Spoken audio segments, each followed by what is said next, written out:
Hey guys, alright, I'm finally doing a video of my cabinet over here. It's not as extreme as some of the cabinets you'll see on YouTube, you know, these crazy 4-player, huge, flashy things, but it's good enough for me and it does the job done. Well, it gets the job done.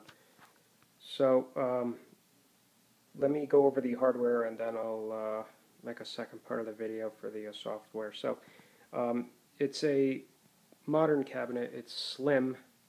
It does not, well, it's not as deep as the original arcade cabinets because it's running a flat screen LCD monitor.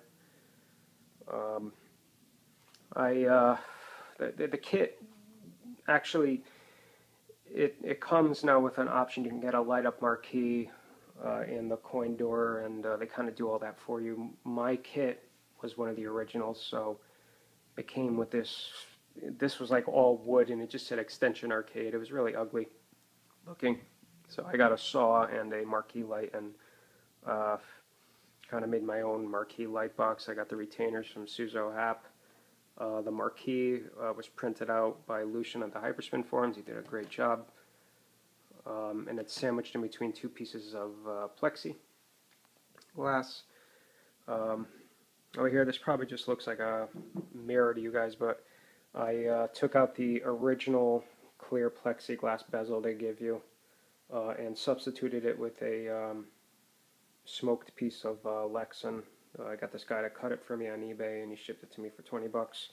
It was one of the best additions or modifications I did to the cabinet because it just looks a lot better. You can't see like the monitor, and then when the monitor actually does turn on, it looks like it's kind of just floating there. Really cool effect. The control panel is X-Arcade tank stick. You can get this from xgaming.com. Comes with two 8-way joys, a track ball. These buttons obviously don't come with it. I replaced, they originally were just black generic push buttons. I replaced them with these cool LED push buttons I got from Paradise Arcade Shop.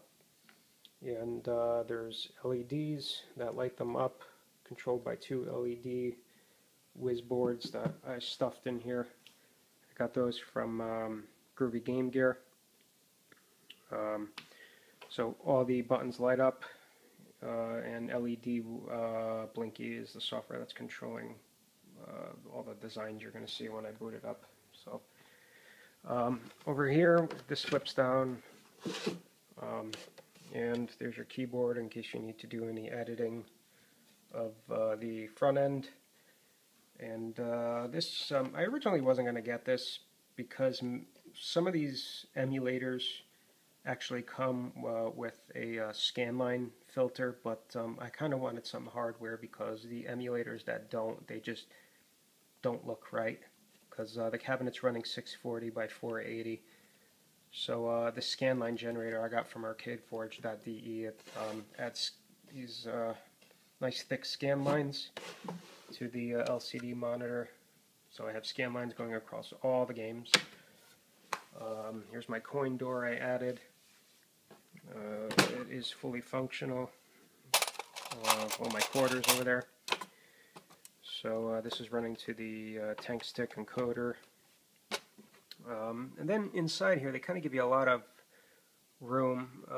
That's my subwoofer for the 2.1 PC speaker set. I had that lying around from my old Dell computer.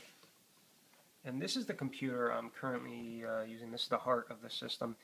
It's not super powerful, but in my opinion, it gets the job done for like 99% of the games that are on here. The other percentage, like the other 1% that wouldn't run because the computer wasn't fast enough, I just kind of removed them from my setup. So it's a Sandy Bridge i5-2400 processor, 4 gigs of RAM, an ATI 6570 video card, and a 250 gigabyte operating system drive running Windows 7 Home Premium 64, which is shelled to the front-end HyperSpin, and then I have a second 1 terabyte drive stuffed in there with all the games and movies and all that stuff. If you are going to build one of these, this thing over here, this thing is an essential part of the cabinet. It's called a smart strip. You can get those from newegg.com. And basically what it does is when you turn one thing on, it turns everything on. You can see all those plugs in there. All those plugs are like for my coin door, the marquee light, the computer monitor. Like I said, when the computer turns it on, it turns everything on. If you don't have one of these, what you're going to be doing is switching everything on manually. And if you have an arcade cabinet and you have friends over, good luck, because it's going to look really stupid. So let me go around the side over here.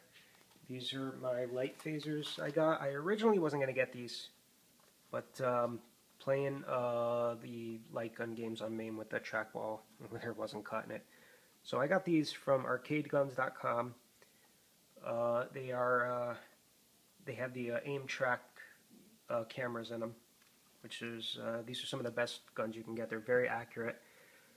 You're probably wondering why I got white. Well, I asked them about making black, and I guess evidently it's illegal to make them in black. Well, that's what they said anyway, so I chose white because it matches my trackball. The other colors were red and blue. I didn't want those. So, and then I added this wire loom onto the light phasers. Because, well, for one thing, it protects the wire, and second thing, it looks more authentic because if you remember back in the day, a lot of the guns come with this loom over the wire to kind of protect it. So it was only a couple hours at AutoZone, so I added that on. Then my holders over here, a lot of the guys use U-bolts. I didn't like the way they looked, so I picked these up from Home Depot. They're just black barn door handles, I don't know, something, but they do an excellent job. I mean, they fit the light guns like a glove. So, then let me take you around back over here, wrap this up. Okay, so this black piece of poster board I cut and velcroed in here myself, and I'll show you why. Yeah. This is originally how the cabinet comes. It's all open like this, and when I added the marquee, it was letting the light out, you know, through the back, and it just looked really stupid. So what I did is I added this over here. This I got from Home Depot. It's like this black mesh you put in your garden to stop weeds from growing in. So it lets the sound in through my speakers, but it does not let the light through my speaker holes from the marquee. And then I cut this piece of black poster board to stop the light from coming onto the computer monitor. And then over here, just doing this, it makes a nice light box over here. So, and then this is the power source right here.